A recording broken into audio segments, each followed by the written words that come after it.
Pensando un poco en las perspectivas desde el punto de vista de ustedes y en el fondo las miradas en relación al trabajo que nosotros hacemos. Entendemos que la construcción de un jardín es un proceso que va desde el lugar inicial, cualquiera sea este, hasta la ejecución del plan. En este contexto, en el lugar donde se construirá un proyecto, ¿qué es lo primero que ustedes observarían o que sería un aporte para nosotros observar antes de empezar el diseño? Bueno, Enrique, dale. Ya. Bueno, lo principal antes de iniciar el diseño es ver el entorno, la naturaleza que existe alrededor de donde vamos a trabajar. Obviamente la parte planta es lo más importante, lo que es animales, insectos entre ellos, viene después. Cómo introducirlos al paisaje que estamos diseñando. Y una vez que se hace el jardín, el diseño, ahí hay que ir colocando ciertas especies vegetales para que actúen de atracción, ya sea para los insectos, que es lo más visible, y muchos animales pequeños, lagartijas, picaflores y otras aves, digamos. Eso sería mi punto de vista. ¿Y Y Luis? quizás el mío es complementario con Juan Enrique, pero personalmente siempre tengo en vista que yo no soy paisajista de partida, ¿ya? Eso por favor, ténganlo bien claro, pero sí me dedico mucho a conservación o a evaluación de recursos en términos globales. Entonces, hoy en día tenemos una problemática más o menos fuerte en términos de biodiversidad, en términos de cambio climático, es decir, una serie de circunstancias que alteran un poco la naturaleza y que nos prenden ciertas alarmas. Entonces, personalmente, lo que yo haría sería contextualizarnos en el entorno en el que nos encontramos y aprovechar la oportunidad de, al efectuar un paisajismo, también intentar una recreación ecosistémica del ambiente en el que nos encontramos, ¿ya? Tratando de transformar esta oportunidad en una opción para incrementar, ¿ya? La naturalidad o disminuir, por otro lado, la degradación ambiental en la cual generalmente nos estamos encontrando. Entonces yo primero haría eso, digamos, la contextualización del ecosistema en el que nos encontramos, porque eso nos va a poner, en cierto modo, ciertas presiones. Por ejemplo, no introducir especies que sean demasiado ajenas a ese ecosistema, por una parte, o bien, definitivamente, introducir especies que sean completamente distintas a ese ecosistema, de modo tal de no alterar flujo génico. Entonces, yo haría esa mirada en forma conjunta. Y a partir de eso comenzaría a evaluar, digamos, cuáles son las posibles relaciones o interrelaciones ecosistémicas que se puedan fomentar o definitivamente crear. Tenemos los dos caminos. Y ahí, en ese espacio, ¿estás pensando en el tipo de suelo, el sustrato, el clima del área? ¿Qué miras cuando llegas a ese lugar? Bueno, en general uno siempre está viendo todos los factores del medio físico, ya sea tanto la parte climática como la parte de suelo, la parte dáfica, considerando que el clima no lo podemos modificar mucho. No. Podemos modificar el microclima, pero el macroclima no lo vamos a poder, por una parte. Pero sí los sustratos son un poco más manejables, y seguramente ustedes lo han hecho muchas veces, se pueden meter más roca, menos roca, se puede agregar arena para darle mejor drenaje a un sustrato que sea muy arcilloso, o sea, se puede jugar un poco más, ¿ya? Yo lo que me fijo más bien es cuál es la formación de vegetación original del área, porque eso también me va a dar en cierto modo, el cortejo de especies con las que yo puedo intentar crear un cuadro vegetacional, uno o varios, dependiendo de cuáles sean los objetivos que tenga el paisajista.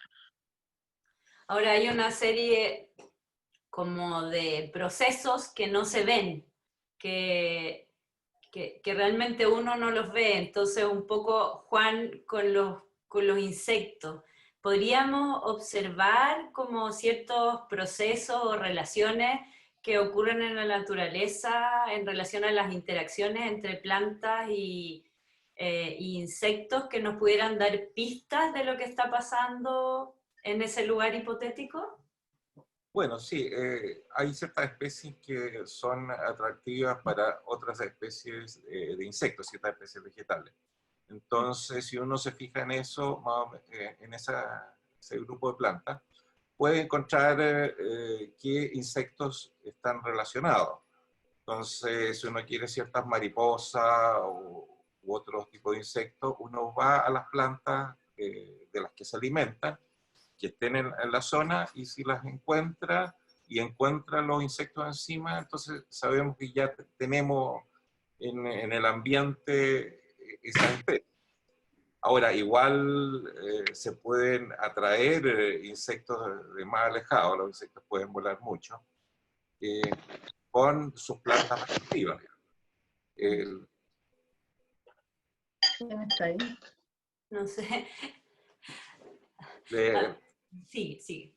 Ya, bueno, entonces, basándose en eso, uno tiene las relaciones tanto de los insectos que viven sobre las plantas, ya sea los adultos, que pueden ser las mariposas volando, la abeja u otros insectos, o las larvas de las mariposas alimentándose de las plantas. Hay otras que no se ven o que pasan más escondidas. Por ejemplo, los insectos que se alimentan de raíces normalmente suelen ser insectos más plagas, no tanto visibles, sino que deterioran las plantas. Tenemos otros insectos, las conchuelas, las escamas, todo eso que afectan bastante al crecimiento de las plantas. Entonces, con esa especie, pueden hacer plagas, vamos a tener que controlarlo en algún momento de alguna forma. Sí. Entonces, en algún minuto conversamos en la preparación de esta conversación sobre todas esas relaciones que había entre el insecto, las plantas, la explotación, el mutualismo, cosas que yo por lo menos no había conocido. No sé, por ejemplo, que las abejas carpinteras cortaban las hojas de la planta para fabricar sus nidos. Esas relaciones que nos reíamos un poco de explotación, de mutualismo, de claro. cómo podríamos como... Bueno, en el caso que tú explicas, en la zona costera norte, sobre todo, se encuentran muchas abejas del tipo carpintera, que recortan las hojas para ponerlas en los nidos. Hacen el nido de hojas con ceras y en su interior meten la miel o polen para la alimentación de las larvas. Entonces uno ve muchas veces hojas con pequeñas redondelas cortadas en los bordes, y uno piensa que es un insecto que se la está comiendo, y no están utilizando. Ahora, esas mismas abejas sirven de polinizadores, por lo tanto, son benéficas por un lado para las plantas. Al hacerlas semillar, lograr que se reproduzcan. Y así hay muchos casos, digamos. Sí. También habían otras cosas que conversamos que por lo menos yo no sabía, esas preguntas que uno se hace como, que pueden sonar muy simples, ¿qué comen las mariposas? ¿Cuánto puede recorrer, por ejemplo, un insecto o una mariposa? O incluso lo hablábamos con Luis, el picaflor. ¿Cuánto puede recorrer por la necesidad que tiene de relacionarse con esa otra especie específica? Bueno, es muy variado, hay de todo. Hay insectos que no pueden cruzar una colina. Son insectos caminantes, si viven en el fondo de la colina, no van a subir el cerro para cruzar al otro lado de la colina. O sea, muy poca movilidad. Pero los insectos voladores en general tienen mayor capacidad de desplazamiento. Y incluimos las aves también en este sentido, digamos, y muchos mamíferos que pueden desplazarse. En el caso de mariposa es muy fácil ser atraída teniendo la planta alimenticia.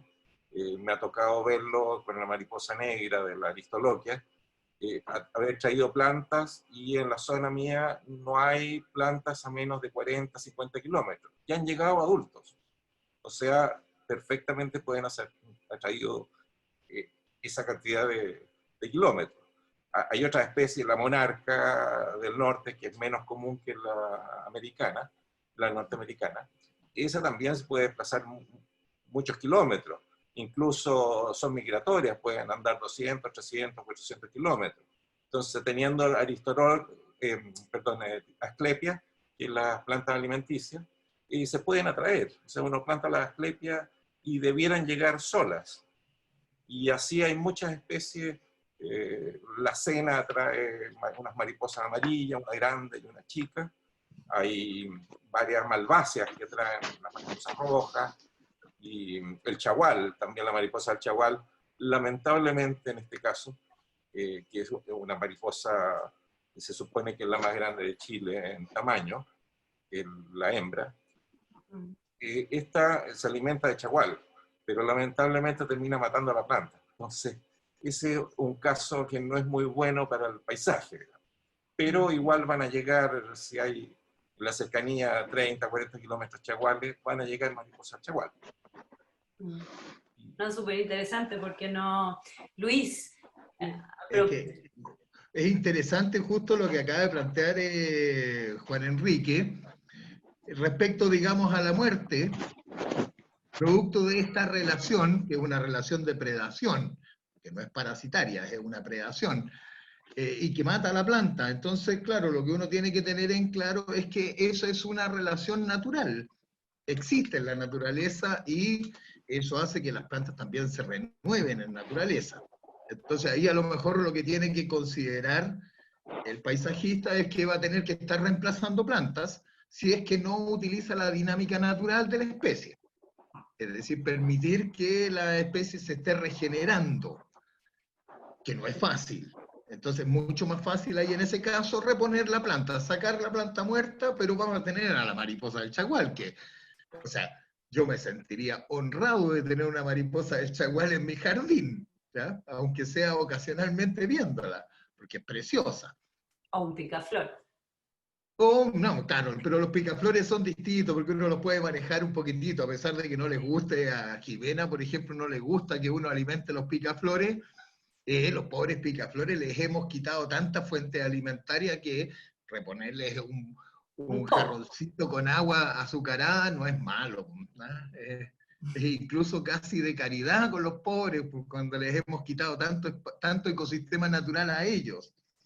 Sí, sí. Pero es todo, digamos, opinable, por cierto que sí.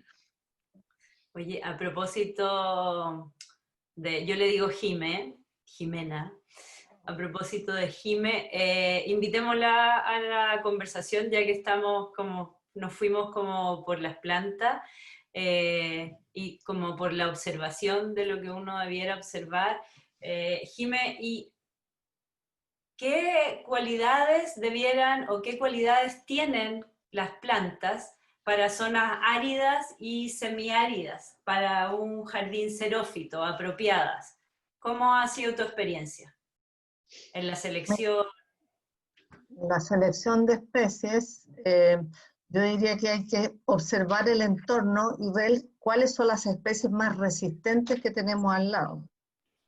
Por ejemplo, ahora yo estoy en Litueche, estoy llena de puyas, de todo tipo de puyas, la puya chilensis, la puya violácea, en el jardín en que estamos. Y yo elegiría plantas estructurantes con mucho poder de oscilar en cuanto a agua, que pueda resistir el exceso y la poca agua en general, porque con mucha agua se mueren, pero normalmente son plantas grises. ¿Grises se escucha o estoy parada? ¿No? ¿Se ¿Cómo escucha? está la canción? Plantas como color gris, gris verdoso, las artemisias, los corcolenes, los coyihuay, que son espectaculares. Hay muchas plantas chilenas, pero no solamente uso plantas chilenas, sino que también uso plantas introducidas. Y bulbos que florecen en invierno y que no necesitan regarse, porque con el agua del invierno, la poca agua, florecen y luego entran en dormancia, pero le da lo mismo que tenga agua el jardín. Pero en general son plantas que tienen la cutícula dura, con mucho tricoma o pelo encima, que evita la evapotranspiración. Y déjame que tenga un torpeo, ¿ya? Los pastos ornamentales. Todos los pastos ornamentales que son como ruderales, pioneros, en el fondo, yo llenaría de esos pastos y después quitaría, porque si vamos a plantar árboles en un terreno baldío, con todo ese calor, sobre todo las plantas nativas, necesitan como tener una humedad que las proteja en el fondo. Entonces uso, además que por el tipo de paisajismo que hacemos, usamos bastante pastos ornamentales y mucha roca. O sea, yo a casi todos los jardines le pongo rocas porque ese es el carácter que le doy. Y hay plantas con flor que resisten la sequía. Por ejemplo, la salvia microfila, la salvia canariensis, la salvia oliginosa. Es decir, que el concepto de jardín esférico es aburrido, no es así. O sea, tenemos un área de floración enorme que podemos jugar con él, con ese tipo de plantas. Entonces, basta salir a observar. Yo ya llevo en el cuerpo 20, mañana van a ser 21 exploraciones para ver qué se da en el secano. Es súper bonito cuando florece y florece el desierto, pero ¿qué queda después? ¿No? Y árboles introducidos son todos como de follaje chico, como el espino, el algarrobo, el chañar, estoy pensando en la parkinsonia que es introducida, pero en general ese tipo de sombra tenue es la que conversa más con este tipo de paisaje. Entonces te digo que hay infinidad, los flomis, ¿no? Las Nifofia o tritoma, que desgraciadamente las riegan, y cuando las riegan o se las comen los caracoles o pierden su cantidad de floración, florecen menos. Entonces, en el fondo lo que hacemos es estresar las plantas al máximo y con un poquito de agua inmediatamente se reponen. Uno tiene la mala costumbre de salir con la manguera porque peleó con alguien y sale con la manguera a regar. Y la verdad que eso es lo más nefasto que puede haber. Yo creo que el problema mayor que tenemos es la gente que tiene disponibilidad de agua y que la usa de mala manera. No sé si quieres que me extienda algo más, ¿está bien? No, me gustaría como que incorporáramos a Luis a propósito de la selección de plantas, cómo son las raíces de la xerófita. Acabas de decir que el exceso de agua finalmente termina siendo un problema. Y bueno, interesante lo que dice Jimena, porque en el fondo llega la perspectiva de alguien que utiliza las plantas. ¿Ya? Yo me dedico esencialmente a saberle los nombres y ver dónde andan, dónde viven, ¿ah? A qué se dedican un poco en sus ecosistemas naturales. Por eso interactuamos bien con Jimena, porque yo conozco una parte de la historia y Jimena conoce otra, que es bastante interesante, que es la utilidad que puedan tener. Entonces, desde ese punto de vista, Jimena mencionó algo, la resistencia. En general se reconoce que las plantas tienen tres grandes estrategias de vida, ¿ya? Una son las plantas competitivas, que son las plantas que requieren tener del medio todo para vivir tranquilamente, ¿ya? Son bastante cómodas, ¿ya? Y existen otras dos estrategias. Una es la estrategia de las ruderales, que lo mencionó con respecto a los pastos, que son especies que están acostumbradas a intervenciones. Es decir, que les gustan los ambientes que se están moviendo habitualmente. Y funcionan en base a esa estrategia. Entonces, además, tienen dinámicas muy activas dinámicas intrínsecas a la especie, ¿ya? Tienen buenas tasas de natalidad y tienen también, por ende, tasas de mortalidad que son recíprocas a esa natalidad. Y nos quedan las resistentes, ¿ya? Las resistentes son justamente el grupo de plantas en donde uno verifica que son plantas que pueden soportar condiciones extremas. No es que les guste, ¿ah? Ojo, no es que les guste, sino que son capaces de soportarla. A ninguna entidad biológica le va a gustar estar sin agua, ¿ya? Primero que nada, digamos, como una premisa básica. A nosotros ¿ya? tampoco. A nosotros, de partida, a nosotros no. Bueno, yo les comentaba en algún momento que a mí me gusta andar con poca agua y trato de tomar poca agua para cuando estoy en el desierto no depender del agua, ¿ya? Pero esa es parte de mi estrategia. Bueno, las plantas hacen un poco lo mismo. Pero claro, me arrugo más, ando bastante más estresado, tengo bastantes problemas fisiológicos y biológicos en general por mi gusto por no tomar agua. Pero el agua es exquisita, o sea, no me deja de agradar y ando mucho más turgente y tengo mejor piel cuando tomo agua. Lo Ay, mismo le pasa a las plantas. Lo mismo, exactamente le pasa a las plantas. ¿Ah? Mis cactáceas yo las riego, digamos, 1 o 2 veces por semana. Lo que sí tengo que tener mucho cuidado es con el drenaje. O sea, a nadie le gusta en ninguna parte del cuerpo no tener oxígeno. A las plantas no les gusta, sobre todo a las áridas, no soportan el anegamiento, o sea, la falta de oxígeno. No es el exceso de agua, sino que la falta de oxígeno. okay. Principalmente. Entonces resulta súper interesante eso que dice Jimena.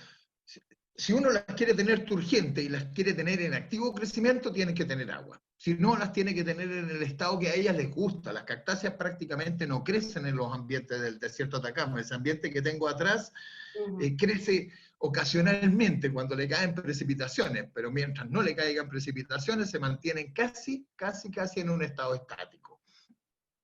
Ya, no hay crecimiento. Entonces es importante lo que dice Jimena, que son las consideraciones respecto, digamos, a cómo las plantas se las arreglan, cuáles son las estrategias que tienen. Si uno las llega a conocer, las puede manejar. Entonces ahí hay un ámbito de las plantas que es necesario desarrollar a lo mejor más conocimiento. ¿Ya? O sea, no basta con saber, digamos, que tal cosa se llama, no sé, pues allá atrás de nosotros tenemos Copiapoa cinerea y ahora hace poco la cactácea columnar se denomina Eulignia taltalensis. Pero eso no dice nada de ellas. ¿Ya? Sí. O De por hecho, lo menos hablamos en algún minuto de eso, que no existe salvo decía Juan y tú también, que hay muchos papers, pero tampoco son tan accesibles, de ese tipo como de conocimiento. Jimena, también lo comentamos, miro para abajo porque te veo abajo. Ah,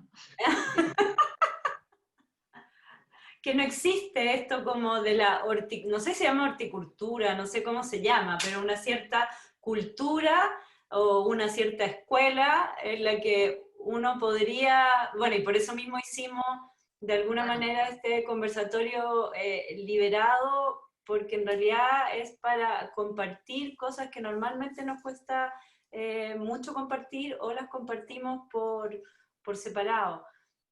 Pero, Jiménez. perdón, lo que pasa es que hay muy poca literatura en paisajismo respecto a este tipo de relaciones entre las plantas y los insectos o los pájaros, qué sé yo.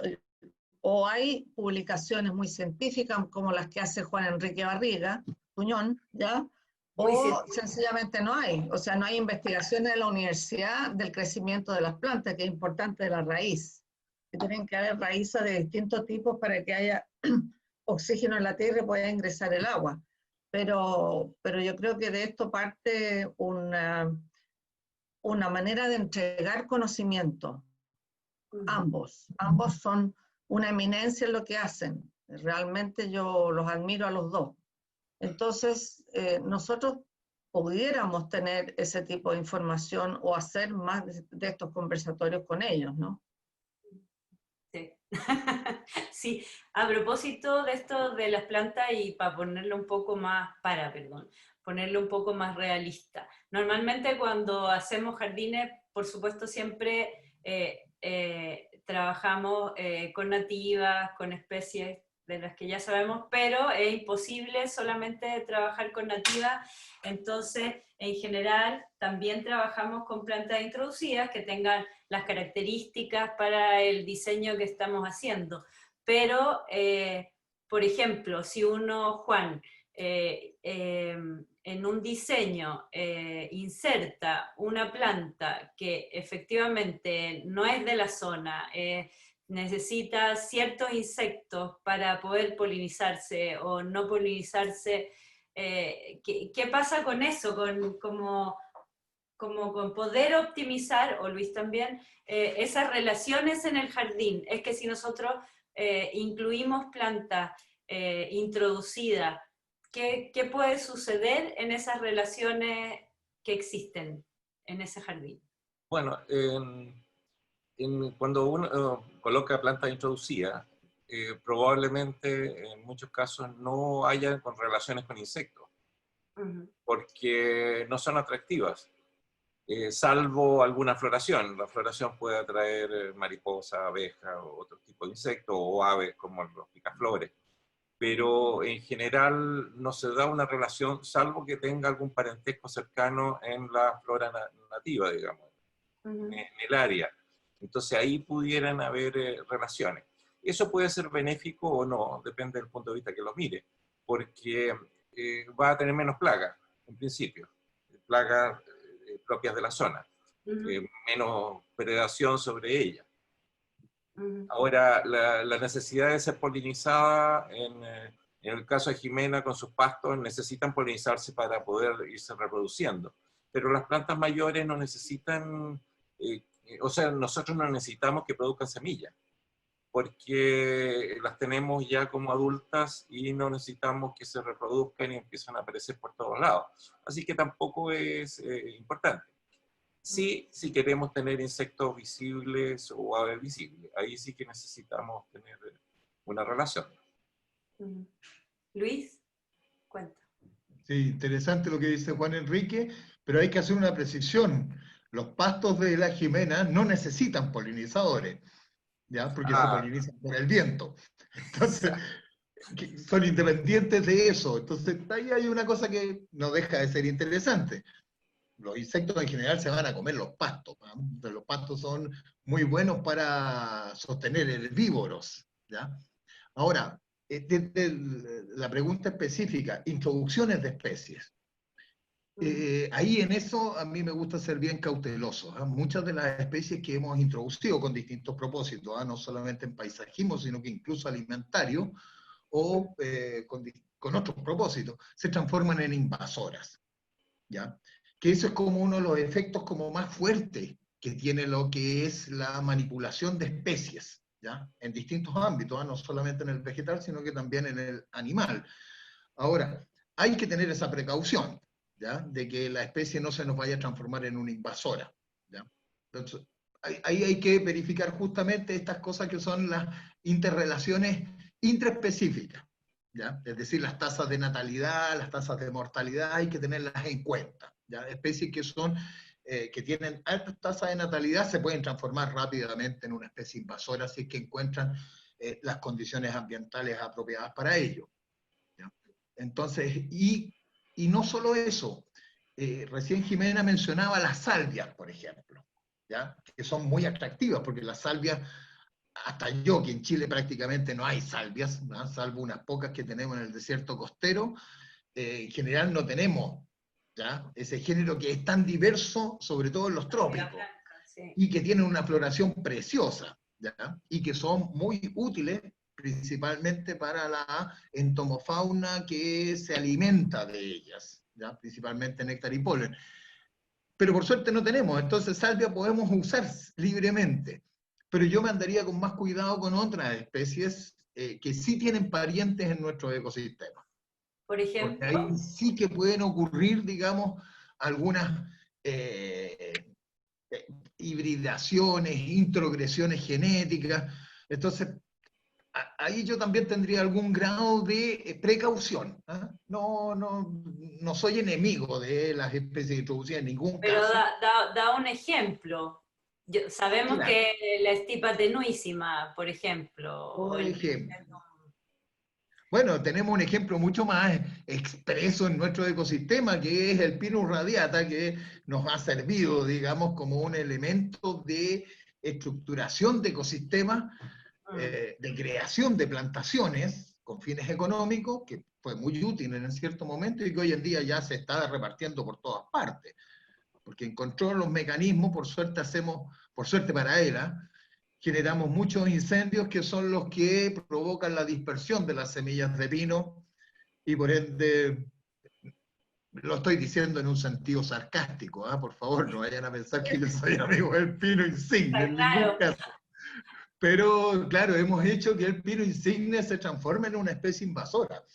Y los eucaliptos hasta hace poco tampoco tenían regeneración natural y ya están comenzando a tener regeneración natural. Y lo que tú mencionabas respecto a la estipa originalmente también costaba mucho regenerarla a partir de semillas, y hoy en día yo la tengo llena por acá, llega a la vereda, junto con algunos pennisetum, también Sí, introducidos que me salen solo en las rendijas de las veredas.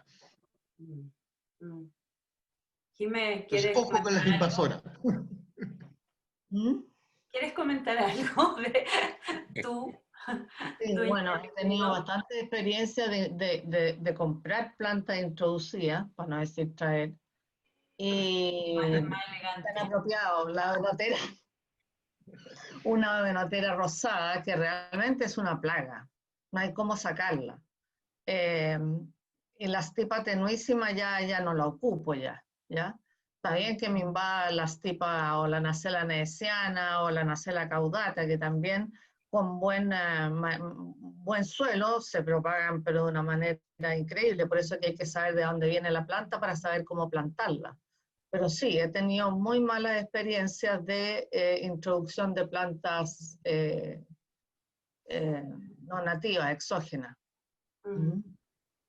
Juan, ¿y qué pasa en este escenario con la fauna, en el fondo?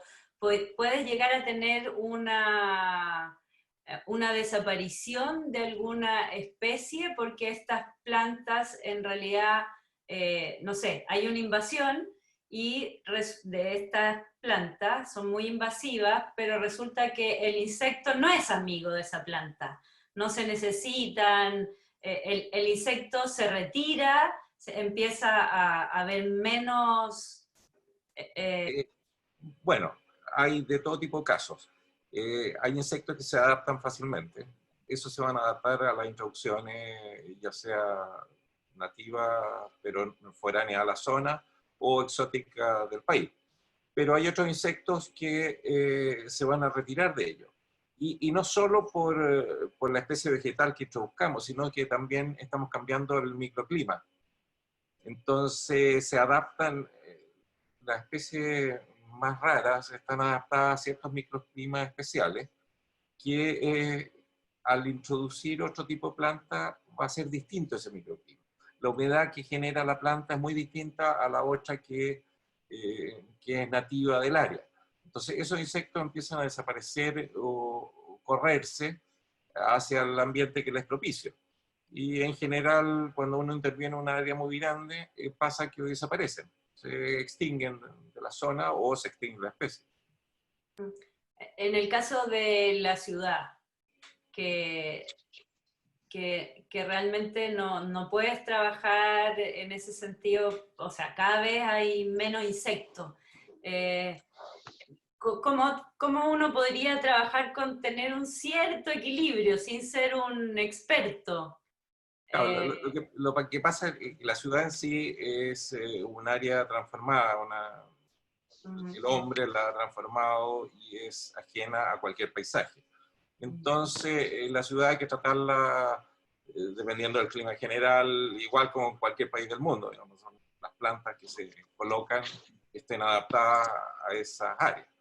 Ahora, con relación a la fauna o flora del área, del lugar donde está la ciudad, y en muchos casos puede haber una cierta relación. Pueden venir, en el caso de mariposas, pueden llegar a las flores. El problema está principalmente en que las especies, digamos, como tienen que alimentarse de otras plantas, de la planta alimenticia propiamente, si no la tenemos, si tenemos un jardín, no va a estar el alimento, no vamos a tener la planta. Y el jardín de al lado va a hacer lo mismo, va a erradicar las malezas y más los bichos estos que, digamos, que se están comiendo esas plantas. Entonces, al final en la ciudad tienden a desaparecer las mariposas. Llega la vecina, uy, encontró unas cuncunas que se están comiendo, no sé, la malva, qué sé yo, le echó veneno y se acabaron las mariposas rojas. Y a su vez, digamos, la otra planta, la alcaparra o la acacia, habían unos gusanitos que se lo estaban comiendo, las mata y no tenemos mariposas amarillas. Y así sucesivamente.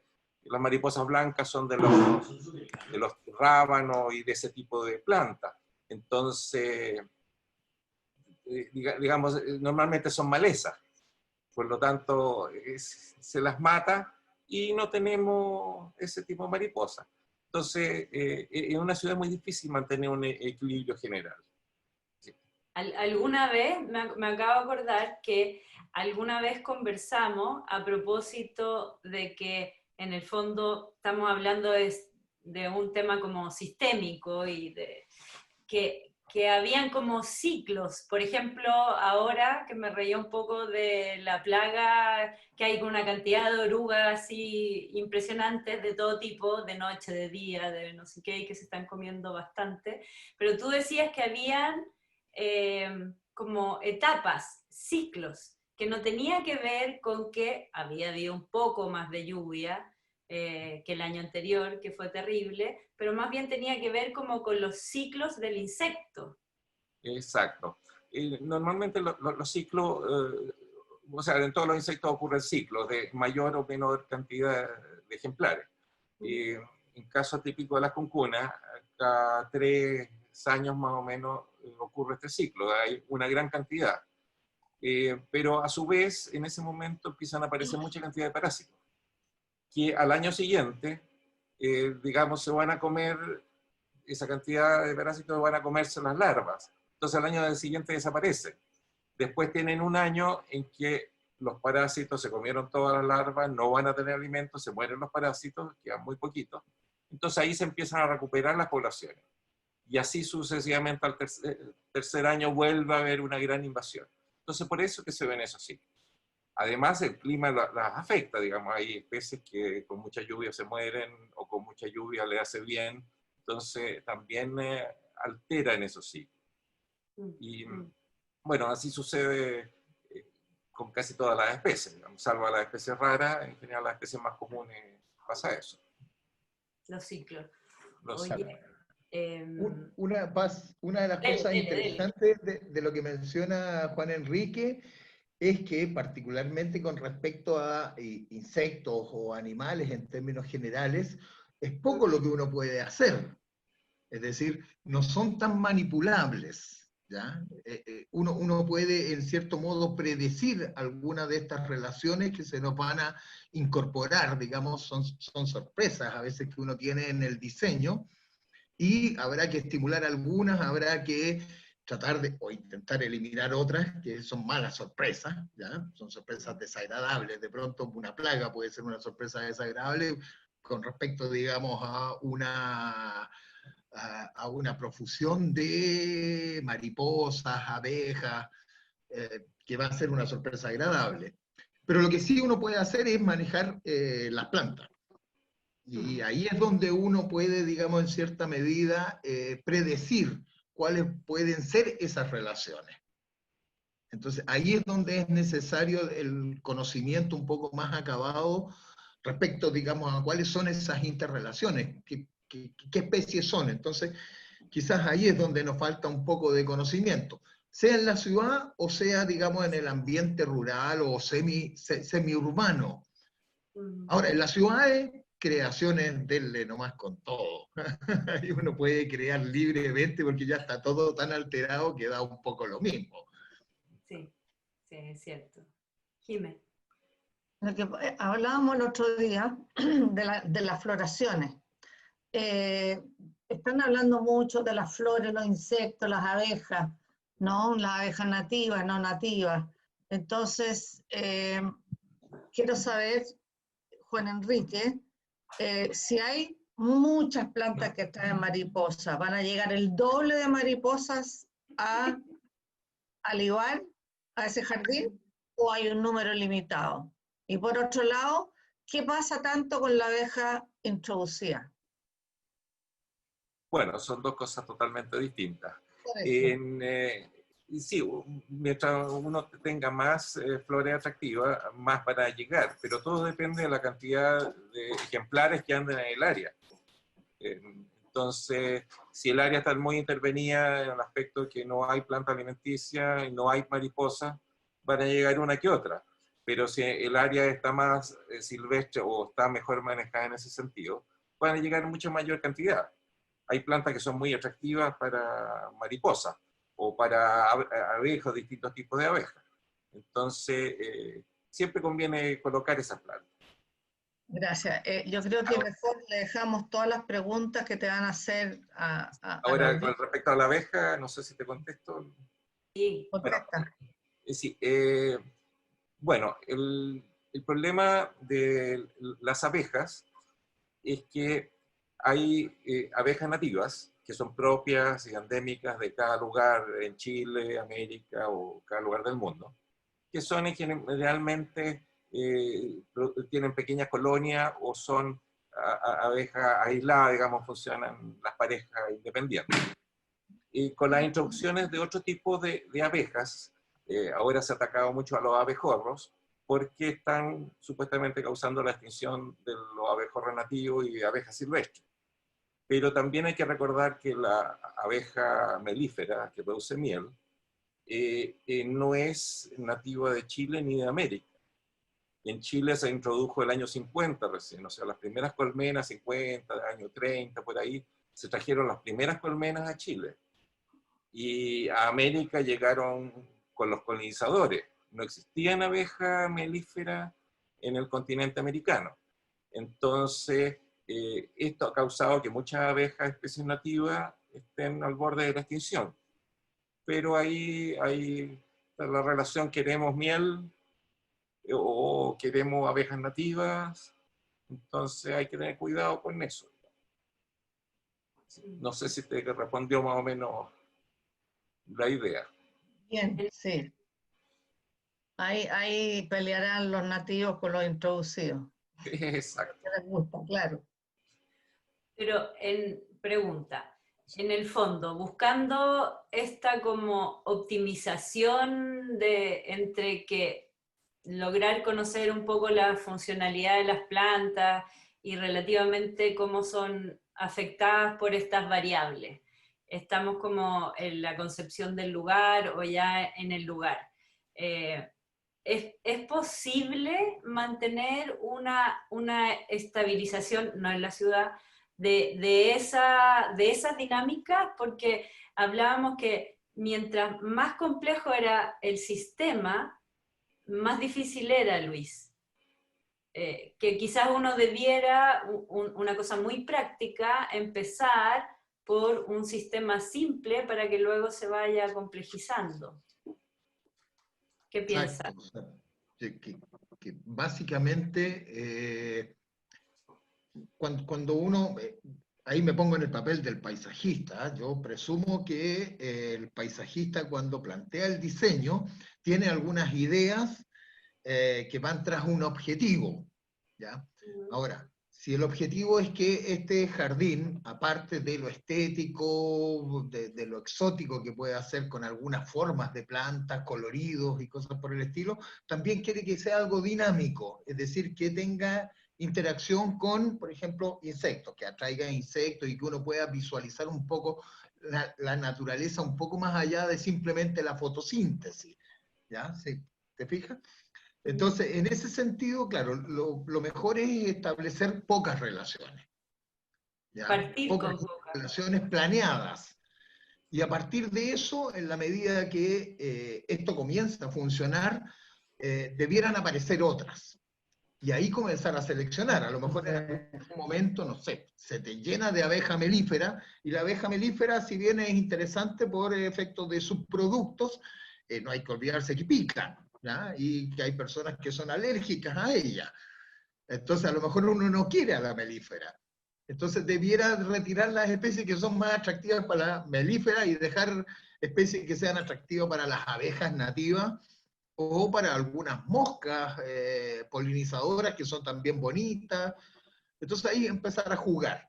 Pero, claro, como tú dices, lo mejor es partir con relaciones simples, o sea, menos relaciones. ¿Ah? Siempre las relaciones son complejas, ¿ah? Ni me lo digan a mí. Pero lo más interesante siempre es tener pocas, ¿ya? Y de esa manera se pueden manejar mucho mejor. ¿Por qué se Muy bien, ríe? pero uno podría pensar y Ay, decir que puede diseñar más ampliamente, Sí, pero partir de a poco con estas relaciones y ahí vamos viendo si se pueden ir aumentando. sí, por cierto que sí. Muy bien, muy No bien. sé qué te parece, oye, Juan Enrique. Me parece exactamente eso, o sea, partir con poco, conocimientos básicos que uno tenga y después ir incorporando, traigamos esto, pongamos lo otro para traer lo otro. Eso es lo básico. ya, Sí, un detalle, pregunta. disculpen. Dale, Espérate, dile, chiquitita, porfa. Es que para darles ¿cómo se llama? Un poquito más de información. Ambos con Juan Enrique somos ingenieros agrónomos. sí. Los agrónomos, ¿de qué significa la agronomía? En la medida de lo posible es tener una especie vegetal que no tenga ninguna otra especie en el entorno, ni maleza, ni plaga, salvo los polinizadores. Entonces, relaciones muy Muy, simples. Si se nos compleja un poco, ya dejamos de tener éxito como ingenieros agrónomos. ¿Ya? Y, pero, nos, y nos perdón, dedicamos, digamos, casi a ver si es que la suerte nos acompaña.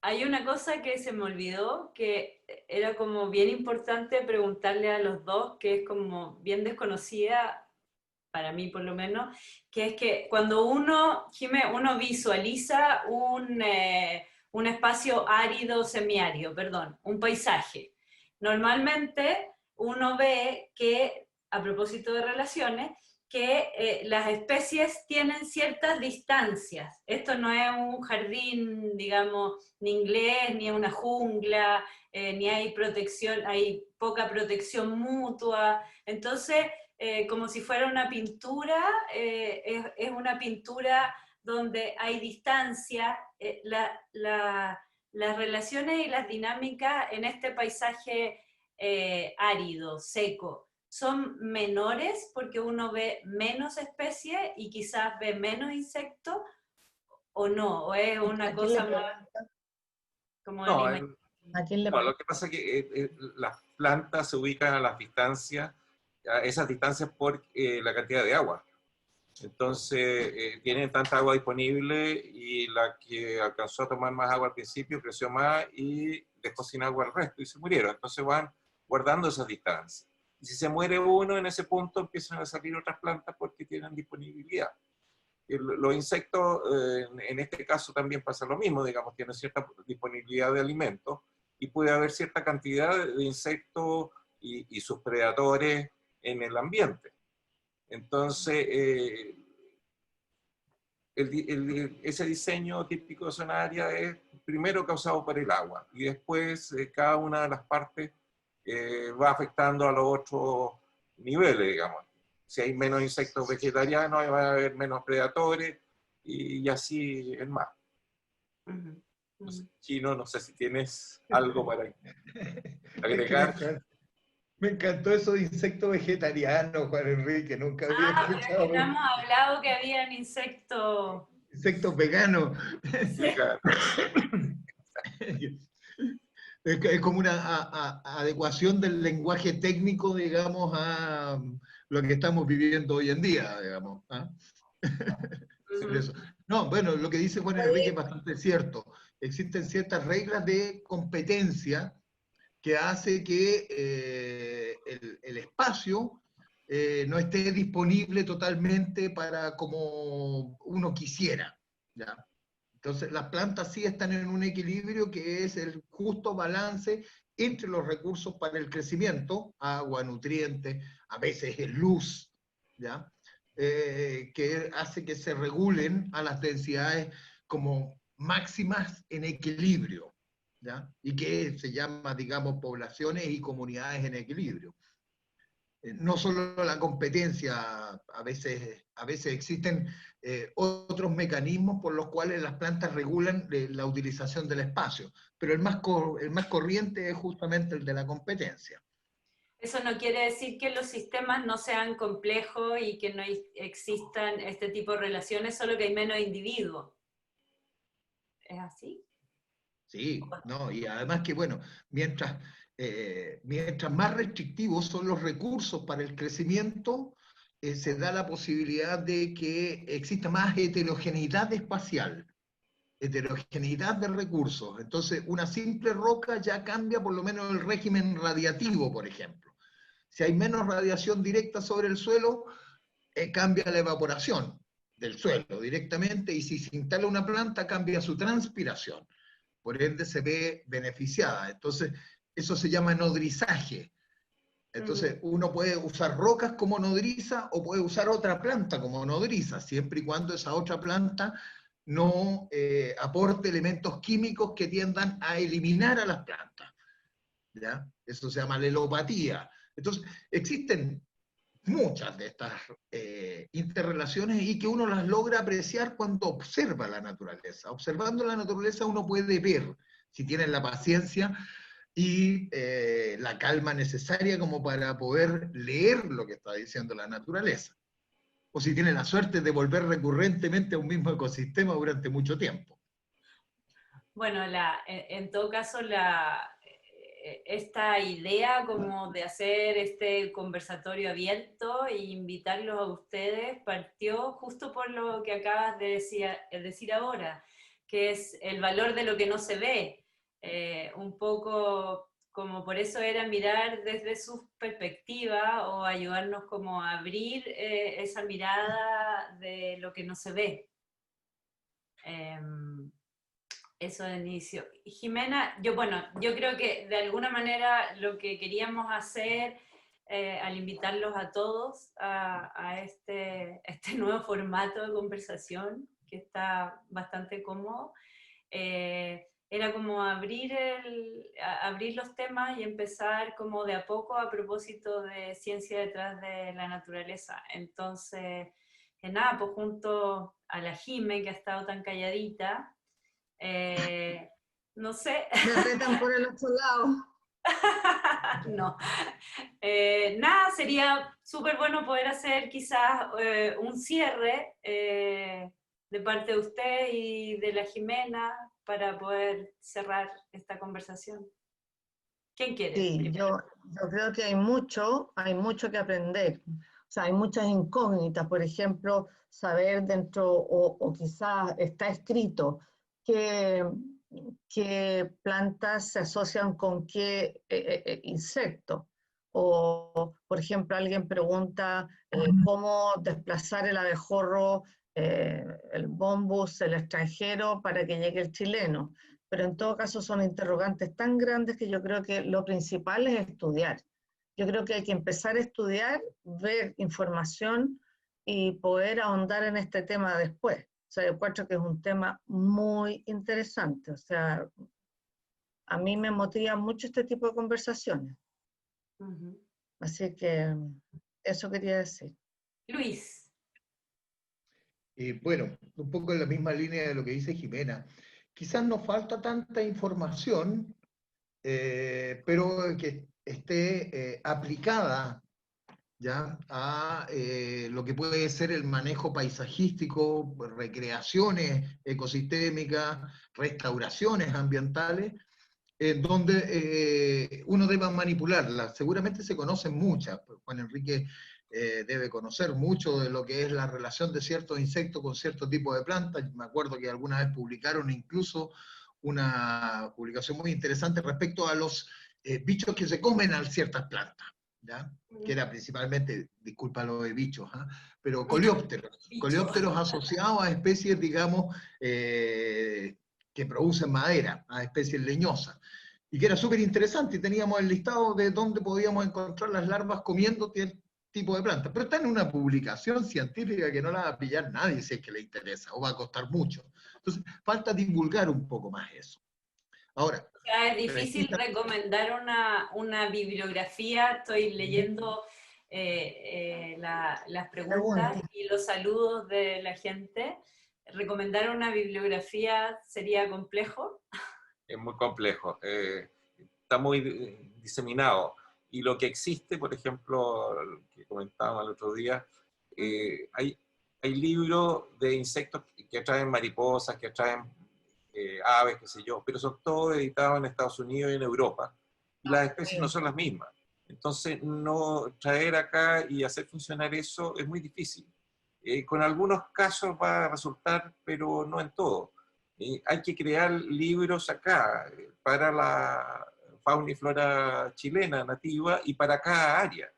Chile además tiene el problema que tiene muchas áreas distintas, entonces también eso complica mucho. Lamentablemente Sí. no hay libros así. Deberíamos hacerlo con ustedes dos, entonces. Registro. No, deberíamos hacer todo un registro de lo que se ve en la naturaleza, qué con qué sacar fotos y pedir asesoría, porque no todo puede ser gratis. Asesoría a los jóvenes acá, ¿no? Sí, acá dice, hay un libro de mariposas de Chile que salió hace 2 años aproximadamente. Ahí salen los hospederos específicos por especie. Voy a buscar cómo se llama. Gracias. O sea, gracias le digo yo a C. Echeverría, que no sé el nombre. Hola. Gracias. Eso. Otra persona dice, ¿se podría crear una app donde se puedan registrar las experiencias? También sería una buena alternativa. Una buena. Una buena alternativa, sí, claro que sí. Está descontinuada porque ya no quedan más. Aquí este es el libro probablemente que se están refiriendo. Pequeña guía de campo, se llama. Sí, editado por Micra. Sí. Ah, mira. Difícil de encontrar. Sí, es muy difícil de encontrar. Ya no lo volvieron a editar. Claro, ya no sé si lo editarán de nuevo, pero no. Escriban a Micra. Habría que escribir a Micra. No tengo la María de Los Ángeles. Que es la María de Los Ángeles. Se me olvidó el apellido. La busco. Yo también tenía la María de Los Ángeles Medina. de Chile. Sí. Que ayudado por Alfredo Ugarte, hicieron ese libro con imágenes muy bonitas. Y salen las plantas que se alimentan, digamos, o sea, las mariposas que se alimentan de qué plantas. No las que por las que son atraídas, digamos, sino que por de qué plantas se alimentan las larvas, las cuncunas. Entonces ahí se puede tener para aumentar. Muy bien. Bueno, no sé si alguien más quiere hacer una pregunta. ¿Existe una app? Diga. Preguntaron otra vez sobre el bombus, ¿no? ¿Cómo espantar el bombus extranjero y atraer al nativo? Difícil. Sí, no, lamentablemente no hay forma, digamos. No. Entonces, porque tendría que a las abejas también, pero también está espantando al bombus nativo, digamos. No hay forma. Oye, lo que pasa es que hay tantas fantasías en la cabeza, no fantasías, sino que fundamentalismo respecto a esto, lo otro. Entonces, como uno no tiene información, es difícil. Es difícil para uno decir, sí, claro, hagamos esto con las abejas o no hagamos esto con la abeja. Hay cosas que sencillamente, procesos que son irreversibles. Entonces, ahora alguien mandó un PDF, en PDF, el pequeña guía de campo. Emiliana, gracias. Ahí está la pequeña guía. Ahí Gracias. estaría la micra. Pero yo te digo, o sea, creo que de repente hay muchos conceptos infundados. Hay mucho No, es que pueden tener mito. ciertas bases, tanto los mitos como los fundamentos. O sea, los conceptos que se circulan. El problema es que hay que adaptarlo a todas las condiciones. Por ejemplo, no se pueden eliminar los abejorros introducidos porque se trajeron justamente para polinización. Son mejores polinizadores que las abejas. Pero eso causa la eliminación del abejorro nativo y muchas otras abejas. Pero la abeja melífera para mí es mucho más grave en ese sentido, digamos. Ahora, la abeja nativa hay que tomarla como un cultivo. O sea, nosotros tenemos un criadero, si tenemos vacas, tenemos abejas, y si se escapan las vacas, van a dejar la escoba en todos lados, se van a comer las plantas nativas. Bueno, la abeja también se escapa y deja la escoba en las abejas nativas. Una cosa así. Mira, Hay una aquí hay pregunta una cosa bien relacionada, pues que voy a aprovechar de hacer una pregunta que hace alguien relacionada con eso, que dice, ¿qué tan efectivos son los hoteles de insectos? A propósito de... Bueno, la efectividad, no sé, yo creo que es más curiosidad. Ahora sí puede mantener algunas poblaciones de algún tipo de insecto, pero para eso hay que saber qué es lo que quiere uno atraer, porque puede atraer lo contrario. Entonces hay que tener muy claras las relaciones. En Chile no hay estudios sobre eso. Yo sé que han hecho hoteles de insectos, pero no sé si alguien habrá estudiado qué cosas atraen ni cuándo. Sí, yo he visto esos hoteles en Sudáfrica, pero todo es muy en granjas naturales, no sé qué efectivos son. Jimé, Sí, ¿ibas a comentar sí, algo antes de cerrar? no, lo mismo que tú. Y Soledad ya me dice que es más bien para crear conciencia esto de los hoteles de insectos, ¿no? Es que en este momento yo creo de pandemia estamos todos investigando todo, estamos difundiendo tantas cosas eh, que, que es difícil digerirlo todo. Por lo menos para mí es mucha la información. Entonces, si nos vamos a enganchar en cada una de ellas, yo no me voy a volver loca. Ya. Ok. Pero yo creo que se va a poder llevar un registro, es decir, con todas las salidas tenemos registro de qué aves, qué dípteros hay sobre qué planta. ¿Ya? Ujú, ujú. Oye, ya por nada que ver. Muchas gracias a Juan Enrique y a Luis, que han tenido la paciencia de conversar mucho con nosotros y de enseñarnos, no solo ahora, sino todas las conversaciones que hemos tenido antes, que han sido súper buenas. Así que gracias a todos por estar aquí también. Yo me despido de parte de Estudio Cero, que la esquina me reta porque me sale siempre Estudio Cero, pero es Estudio Cero. Este nuevo lugar que hemos creado con Jime en esta nueva como etapa en la que estamos. Nada, gracias a todos ustedes, gracias Juan, gracias Luis, Bicho Raro y Chino. Y no sé, Jime, si quieres despedirte.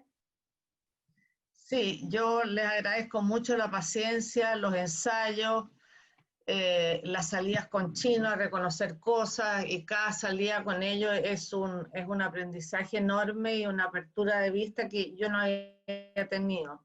En realidad decía qué linda la mariposa, qué lindo esto, qué lindo lo otro, pero la funcionalidad es la que se nos escapaba.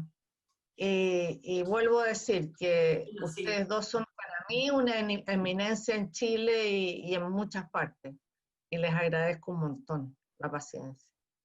Y gracias a la moderadora y al productor Gran a retablo. Gabriel Tombal, que está ahí escondido. Y gracias a ustedes por estar aquí y nos vemos Gracias a todos por asistir. en una próxima. Gracias por los datos. Chao. Chao, Gracias. suerte. Chao. Que estén Gracias. bien. Estaremos